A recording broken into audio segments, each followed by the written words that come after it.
ನಮಸ್ಕಾರ.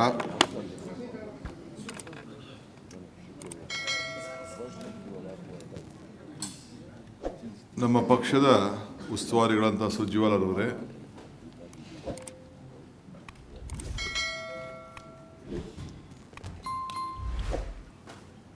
ನೂತನವಾಗಿ ಆಯ್ಕೆಯಾದಂಥ ಪಕ್ಷದ ಅಧ್ಯಕ್ಷರಂತ ಹರಿಪ್ರಸಾದ್ ಅವರೇ, ನನ್ನೆಲ್ಲ ಮಂತ್ರಿ ಸಹೋದ್ಯೋಗಿಗಳೇ,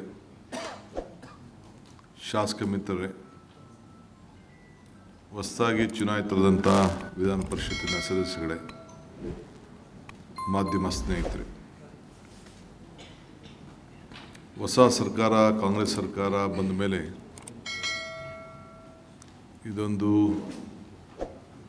ವಿಧಾನ ಪರಿಷತ್ತು ಎಲೆಕ್ಷನ್ನು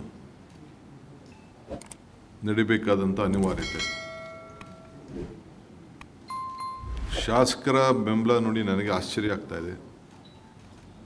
ನಮ್ಮ ಸರ್ಕಾರಕ್ಕೆ ಯಾವ ರೀತಿ ಬೆಂಬಲವನ್ನು ವ್ಯಕ್ತಪಡಿಸಿದ್ದಾರೆ ಅಂತ.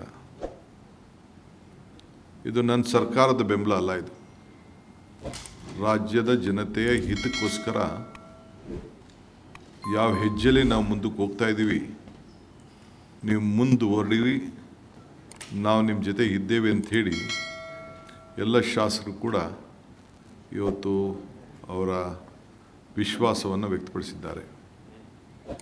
ಯಾರು ಪಕ್ಷ ಭೇದ ಮರೆತು ನಮಗೆ ಬೆಂಬಲವಾಗಿ ನಿಂತಿದ್ದಾರೆ, ಜೊತೆಗೆ ನಮ್ಮೆಲ್ಲ ಶಾಸಕರು ಕೂಡ ಒಗ್ಗಟ್ಟಿನಿಂದ ಈಗಾಗಲೇ ನಮ್ಮ ಸದಸ್ಯರು ಸಂಖ್ಯೆಯನ್ನು ಈಗಾಗಲೇ ನಮ್ಮ 2 ಇಂಡಿಪೆಂಡೆಂಟ್ಸು ನಮ್ಮ ಜೊತೆ ಗುರುತಿಸ್ಕೊಂಡಿದ್ರು, ಒಬ್ಬರು ನಮ್ಮ ಸಹಮತದಿಂದ ಉಳ್ಕೊಂಡಿದ್ರು, ನಮ್ಮ ಅಲೈನರು, ನಮ್ಮ ರೈತ ಸಂಘದವರು.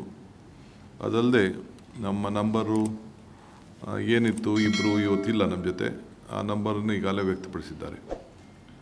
ಮಿಕ್ಕಿದ್ದೇನು ನಮಗೆ ಬೇರೆ ಬೇರೆ ಪಕ್ಷದವರು ಯಾರು ಕೊಟ್ಟಿದ್ದಾರೆ ಅಂತ ನಂಬರ್ ಕಾಣ್ತಾ ಇದೆ, ಅವರ ವಿಶ್ವಾಸಕ್ಕೆ ನಾನು ಮತ್ತು ರಾಜ್ಯದ ಜನತೆ ಪರವಾಗಿ ನೀವೇನು ವಿಶ್ವಾಸವನ್ನು ನಮ್ಮ ಮೇಲೆ ಇಟ್ಟಿದ್ದೀರಿ ಅದನ್ನು ಮುಂದುವರಿಸ್ಕೊಂಡು, ಇದು ಜನರ ಹಿತಕ್ಕೋಸ್ಕರ ಇರೋಂಥ ಸರ್ಕಾರ, ನಿಮ್ಮ ಭಾವನೆಯನ್ನು ನಾವು ಅರ್ಥಕೊಂಡು ನಿಮ್ಮ ಸೇವೆಯನ್ನು ಮಾಡಿಕೊಳ್ಳಲಿಕ್ಕೆ ಮುಂದುವರಿಸ್ತೇವೆ.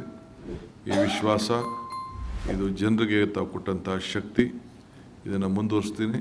ಇದಕ್ಕೆ ದುಡಿದಂಥ ಎಲ್ಲ ನಮ್ಮ ಕಾಂಗ್ರೆಸ್ ಪಕ್ಷದ ಶಾಸಕರಿಗೆ, ನಾಯಕರುಗಳಿಗೆ ಮತ್ತು ನಮ್ಮ ACC ಪ್ರಧಾನ ಕಾರ್ಯದರ್ಶಿ ಸುರ್ಜೇವಾಲಾರವರು ಮತ್ತು ಅವರ ಜೊತೆಯಲ್ಲಿ ಬಂದಂಥ ನಮ್ಮ ಸೆಕ್ರೆಟರಿಗಳು ಅವರೆಲ್ಲರೂ ಕೂಡ ಈ ಸಂದರ್ಭದಲ್ಲಿ ಅಭಿನಂದಿಸಿ, ಮತ್ತು ನಮ್ಮ ಪಕ್ಷದ ಕಾರ್ಯಕರ್ತರು ಕೂಡ, ನಮ್ಮ ಶಾಸಕರು ಯಾರು ಕೂಡ ಯಾವ ರೀತಿ ಟ್ರೈನಿಂಗನ್ನು ಕೂಡ ಕೊಟ್ಟು ಅವರು ಪ್ರತಿಯೊಂದು ಕೂಡ ಒಂದು ಓಟು ಕೂಡ ಡಿಫೆಕ್ಟ್ ಆಗಬಾರ್ದು ಅನ್ನೋ ದೃಷ್ಟಿಯಿಂದ ಬೇಕಾದಷ್ಟು ಎಲ್ಲ ನಮ್ಮ ಪದಾಧಿಕಾರಿಗಳೆಲ್ಲ ಕೂಡ ತಿಳಿಸಿದ್ದಾರೆ.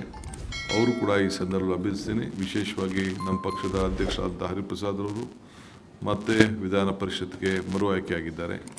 ಅವರ ಜೊತೆಯಲ್ಲಿ 4 ಜನ ಪಕ್ಷದ ಕಾರ್ಯಕರ್ತರು, ಸಕ್ರಿಯ ಕಾರ್ಯಕರ್ತರು, ಅವರು ಕೂಡ ಇವತ್ತು ಅವಕಾಶ ಸಿಕ್ಕಿದೆ. ಸೊ ಇವತ್ತಿಂದ ನಮ್ಮ ನಂಬರು ವಿಧಾನ ಪರಿಷತ್ನಲ್ಲಿ ಎಷ್ಟಿದೆ ಅಂತೇಳಿ ತಮಗೆಲ್ಲ ಗೊತ್ತಿದೆ. ಸೊ ಎಲ್ಲರೂ ಕೂಡ, ವಿಶೇಷವಾಗಿ ತಾವು ಮಾಧ್ಯಮದವರು ನಮ್ಮ ಮೇಲೆ ಅಪಾರವಾದಂಥ ವಿಶ್ವಾಸ ಇಟ್ಟು ಸಲಹೆಗಳನ್ನು ಕೊಟ್ಟು ನಮಗೂ ಕೂಡ ಸರ್ಕಾರಕ್ಕೆ ಬೆನ್ನನ್ನು ತಟ್ಟಿದ್ದೀರಿ. ಎಲ್ಲ ನನ್ನ ಮಾಧ್ಯಮ ಸ್ನೇಹಿತರುಗಳು ಕೂಡ ಈ ಸಂದರ್ಭದಲ್ಲಿ ನಾನು ಅಭಿನಂದಿಸ್ತೇನೆ, ಶುಭಾರಿಸ್ತೇನೆ. ತಮ್ಮ ಮಾರ್ಗದರ್ಶನದಂತೆ ಈ ಸರ್ಕಾರವನ್ನು ಮುಂದುವರಿಸಲಿಕ್ಕೆ ನಾವು ಪ್ರಯತ್ನ ಮಾಡ್ತೇವೆ. ಇಡೀ ನಮ್ಮ ಒಗ್ಗಟ್ಟು ರಾಜ್ಯಕ್ಕೆ, ಇದು ಪಕ್ಷಗಳಲ್ಲ, ಇಡೀ ನಮ್ಮ ರಾಜ್ಯಕ್ಕೆ ತೋರಿಸೋಂಥ ಒಂದು ಐಕ್ಯತೆ ಅನ್ನೋದನ್ನು ನಾನು ಹೇಳಲಿಕ್ಕೆ ನಾನು ಬಯಸ್ತೇನೆ. ಎಲ್ಲರಿಗೂ ನಮಸ್ಕಾರ.